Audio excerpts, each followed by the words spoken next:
गबरू बाजार में लड़कियों को देखते हुए गाना गाते हुए अपनी धुन में जा रहा था। ओए होए, अकेली न बाजार जाया करो, नजर लग जाएगी, सब्जी नगर न आया करो, ओए होए नजर लग जाएगी। अये रामा। अरे नास पीटे नाटे, तेरे घर में माँ बहन नहीं है क्या? अरे आपको कैसे पता कि मेरे घर में ना माँ है और ना बहन है? आपको कैसे पता? सत्यानाश जाए तेरा नाटे, देखना कीड़े पड़ेंगे तुझ पर। शर्म नहीं आती सरेआम बाजार में लड़कियों को छेड़ते हुए? अरे मैं तुम्हें छेड़ नहीं रहा था, मैं तो बस गाना गाते हुए जा रहा था। गबरू की बात सुनकर वो लड़की क्रोधित होते हुए वहाँ से चली गई। तभी गबरू की नजर एक व्यक्ति पर पड़ी जो सड़क पर किताबें रखकर बेच रहा था। अबे आज के दौर में भी कोई किताब पढ़ता है क्या? अबे हाँ भैया बिल्कुल पढ़ता है, जब तो मैं किताबें बेच रहा हूँ। अबे वो तो मुझे दिखाई दे रहा है कि तू किताबें बेच रहा है सड़क पे। गबरू की बात सुनकर वो व्यक्ति क्रोधित हो गया। भैया शक्ल से तो तुम अनपढ़ और जाहिल लगते हो, इसीलिए तुम क्या जानो कि किताबों की कीमत क्या होती है। अबे वो किताबी नमूने, जरा तमीज से बात कर ले, समझा है? तू शायद जानता नहीं है कि मैं 5वीं फेल है, लेकिन हिंदी भी पढ़ना जानता हूँ, समझा? तभी गबरू की नजर एक किताब पर पड़ी। अबे ये कैसी किताब है बे? चुगलखोरी करने के फायदे हैं? अब भैया ये किताब तुम पे बहुत सूट करेगी। ये किताब मैं तुम्हें जो है मुफ्त में देता हूँ, ले जाओ भैया जाओ। अबे तुझे क्या लगता है कि मैं इस किताब के तुझे पैसे देता, मूर्ख कहीं के? है बे?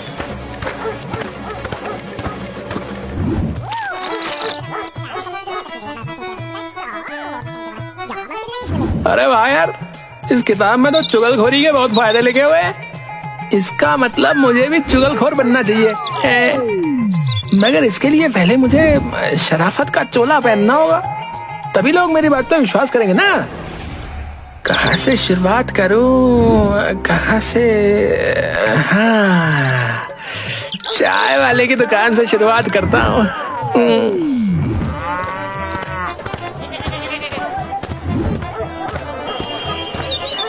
गबरू चाय की दुकान पर चुपचाप बैठ गया कि तभी चाय की दुकान वाला गबरू से बोला, अरे चुप चुप बैठे हो, जरूर कोई बात है। भैया आज मेरा जो है ना बात करने का बिल्कुल भी मूड नहीं है। अरे क्या बात है गबरू भैया, सब कुछ ठीक तो है? क्या बताऊं भैया, पूरे कासगंज में मेरा कहीं कोई सम्मान ही नहीं है। अरे यहाँ के लोग कुत्ते की इज्जत करते बताओ, मगर इस गबरू की इज्जत नहीं करते, और मैं आज इसी के बारे में सोच रहा हूँ।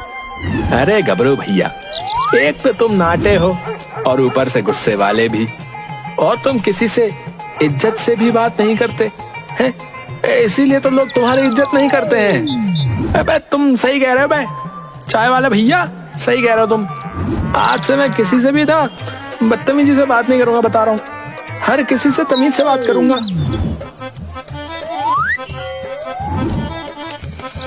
अबे ओ मतलब चाय वाले भैया जी, हमारा और तुम्हारा आज तक का हिसाब चुकता है। अब मुझसे मत कहना कि तुम मुझे पैसे नहीं देते। ये देखकर चाय वाले की आंख में आंसू आ गए। गबरू भैया, तुम बहुत अच्छे इंसान निकले भैया। मैं तुम्हें बेवजह आज तक बुरा भला कहता रहा है। कोई बात नहीं, मुझे तो कासगंज में हर कोई बुरा भला बोलता ही है। नहीं गबरू भैया, अगर तुम्हें पूरे कासगंज में सबसे ज्यादा बुरा भला कोई बोलता है ना, तो वो कासगंज का मुखिया है, जो पता नहीं अपने आप को क्या समझता है। जब देखो अपनी बेटी झुमरी को लेकर जो है पूरे कासगंज में सांड की तरह टहलता रहता है। मेरा बस चले तो मैं उसकी और उसकी बेटी झुमरी की वो कुटाई करूं कि सारा कासगंज देखता रहे भैया। गबरू कुछ देर चाय की दुकान पर बैठकर सीधा गांव के कासगंज के मुखिया के पास चला गया। मुखिया जी, मुझे आपसे कुछ बात करनी है। गबरू, लेकिन मुझे तुमसे कोई बात नहीं करनी भाई, क्योंकि तुम्हारे पास ठलुआ पंथी की बातों के अलावा कुछ भी नहीं होता है। मुखिया जी, मैं अब सुधर चुका हूँ और मैं आपको बस यही बताने के लिए आया हूँ कि कासगंज के बस स्टैंड पे चाय वाला आपकी बड़ी बुराई कर रहा था। वो बोल रहा था कि उसका बस चले ना तो वो आपकी और झुमरी की बुरी तरह से कुटाई कर रहे हैं। ये सुनकर मुखिया बुरी तरह से चौंकता हुआ बोला, है? लेकिन मैं तुम्हारी बात पर विश्वास कैसे करूं भला? तभी एक व्यक्ति जो कि गबरू के ही साथ चाय की दुकान पर बैठा हुआ था आकर मुखिया से बोला, अरे गबरू बिल्कुल सही कह रहा है मुखिया जी। जिस समय वो चाय वाला आपको भला बुरा बोल रहा था उस समय मैं भी वहाँ बैठा हुआ था। मुखिया जी आप हमेशा मुझे गलत समझते रहते हैं, लेकिन सच तो ये है कि मैं आपको अपने पिता और झुमरी को अपनी बहन की नजर से देखता हूँ।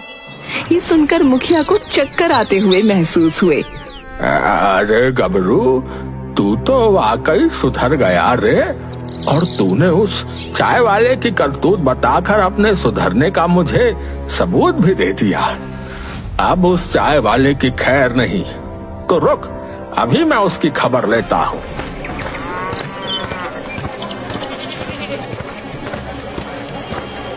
क्यों रे, मेरी पीठ पीछे तू मेरे और मेरी बेटी के बारे में क्या अनाप शनाप बक रहा था रे? चाय वाला ये सुनकर बुरी तरह से चौंकता हुआ बोला, मुखिया जी मैंने तो आपके और आपकी बेटी के खिलाफ कुछ नहीं बोला। मुझे उस बेचारे गबरू ने सब कुछ बता दिया है। हाँ, और तेरी करतूत की गवाही तेरी दुकान पर बैठने वाले एक व्यक्ति ने भी दे दी है। तेरी तो खैर नहीं। मुझे माफ कर दो मुखिया जी, माफ कर दो। मगर मुखिया चाय वाले को बुरी तरह से पीटने लगा और उसकी चाय की दुकान का सारा सामान तोड़ दिया। कल से तेरी दुकान अगर मुझे यहाँ दिखाई दी तो मैं तुझे गांव से धक्के देकर बाहर निकाल दूंगा, बता रहा हूँ। इतना बोलकर मुखिया वहाँ से चला गया। चाय वाला अपने सर पर हाथ रखकर गुस्से से बोला, चापलूस गबरू, काश तू इस वक्त मेरे सामने होता तो मैं तुझे नाटे से और ज्यादा सन्नाटा बना देता।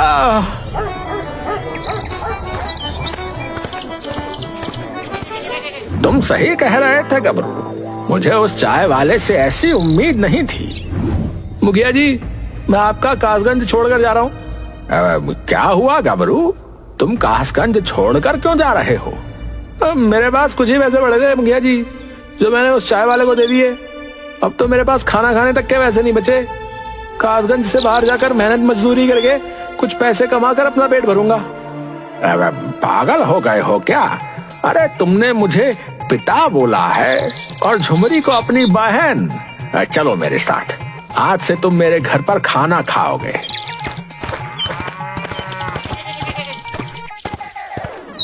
क्या बात है गबरू, कल ही मैंने चुगलखोरी के बारे में पढ़ा था कि चुगलखोरी के कितने फायदे होते हैं, और आज देख भी लिया है।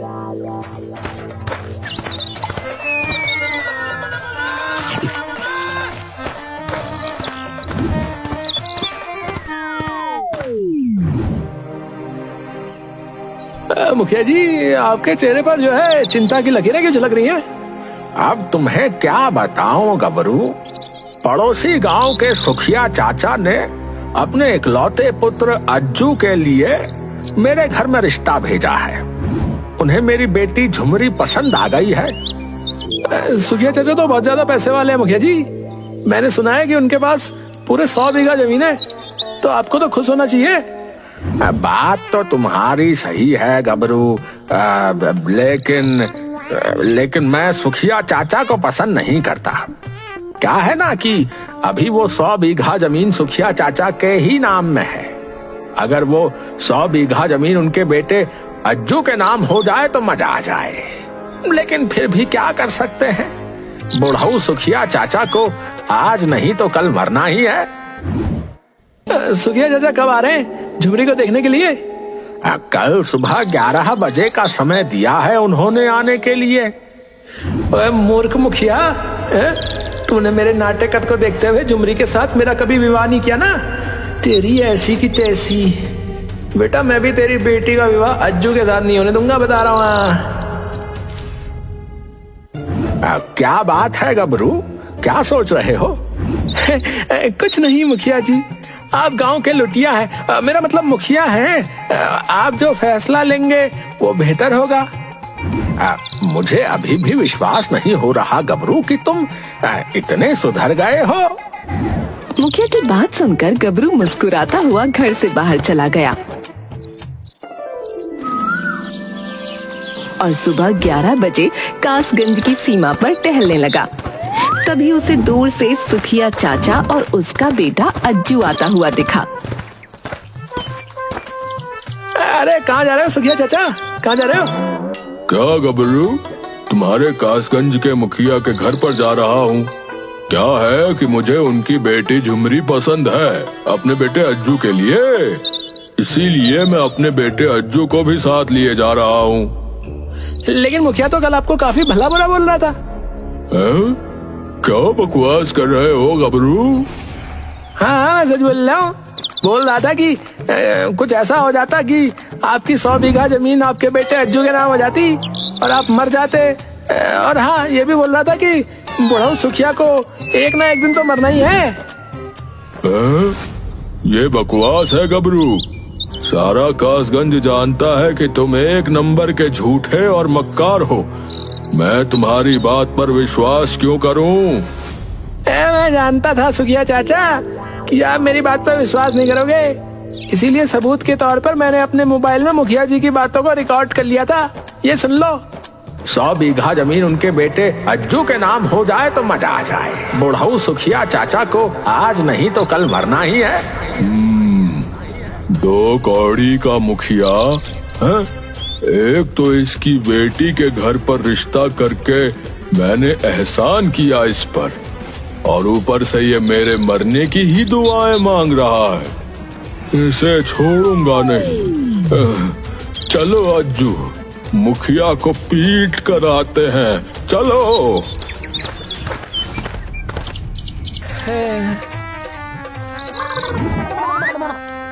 सुखिया चाचा गुस्से से सीधा मुखिया के घर पर घुस गए। क्या बात है सुखिया चाचा, आपके चेहरे पर ये क्रोध कैसा झलक रहा है? आप रिश्ता लेकर आए हैं या फिर मुझे पीटने आए हैं? तुम्हें पीटने ही आया हूँ मुखिया। मुझे तुमसे ऐसी उम्मीद नहीं थी। अभी तुम्हारी बेटी मेरे घर की बहू बनकर आए भी नहीं कि तुम मुझे मारने की प्लानिंग करने लगे। मुखिया बुरी तरह से चौंकता हुआ बोला, अब ये क्या कह रहे हैं आप? मुझे उस बेचारे गबरू ने सब कुछ बता दिया है। देखते क्या हो बेटा, पीट पीट कर मुखिया का बुरा हाल कर दो। इस 2 कौड़ी के मुखिया की तो है?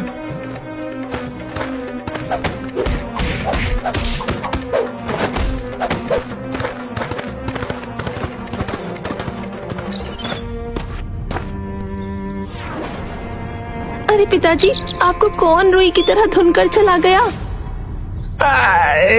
अरे झुमरी, ये सब कुछ उस गबरू की करतूत है। कल जो मैं गबरू के सामने बातचीत कर रहा था ना, उस चुगलखोर गबरू ने सारी बातचीत सुखिया चाचा और उसके बेटे अज्जू को बता दी, और वो दोनों मुझे कुत्ते की तरह पीट कर चले गए। आई, मुझे तो कल ही उस नाटे पर शक हो रहा था। आप खुद ही सोचिए पिताजी कि वो मक्कार गबरू रातों रात कैसे सुधर गया। तुम सही कहती हो झुमरी, लेकिन वो गबरू का बच्चा मुझे जानता नहीं। मैं उसका कासगंज में रहना हराम कर दूंगा। कहाँ है तू चुगलखोर गबरू? गबरू एक पेड़ के नीचे बैठा हुआ सारी बातें सोचकर हंस रहा था कि तभी कासगंज का एक व्यक्ति दौड़ता हुआ आकर गबरू से बोला, अरे गबलू, तुम यहाँ बैठे हुए हंस रहे हो? उधर मुखिया गाँव वालों के ठाट तुम्हें ढूंढ ले आए और ताए वाला तलाली लेकर तुम्हारी तलाश कर ले आए। ये सुनकर गबरू बुरी तरह से डर गया। अरे यार, ये तो लफड़ा ही हो गया यार। अब क्या करूं यार?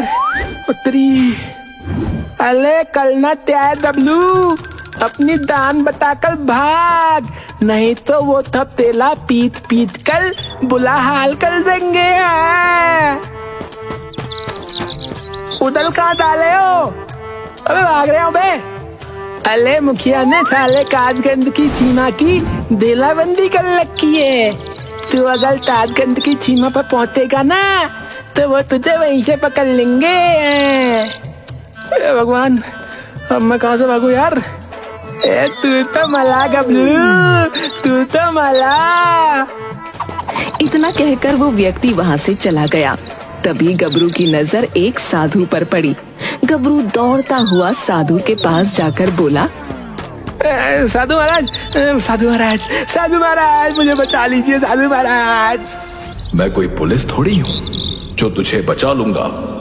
अबे यार, अगर तुम पुलिस नहीं है तो क्या हुआ, तुम एक साधु तो हो और देखने में चमत्कारी भी मालूम पड़ते हो।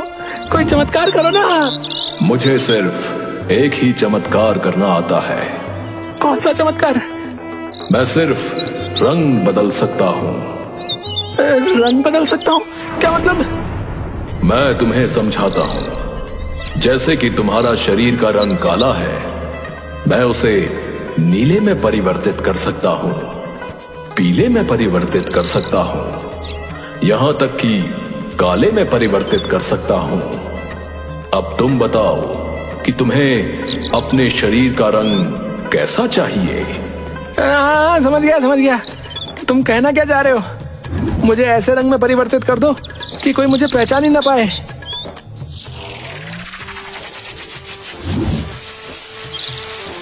अबे यार साधु महाराज, एक तो मैं वैसे ही नाटा था और आपने ऊपर से मुझे और नीला कर दिया यार।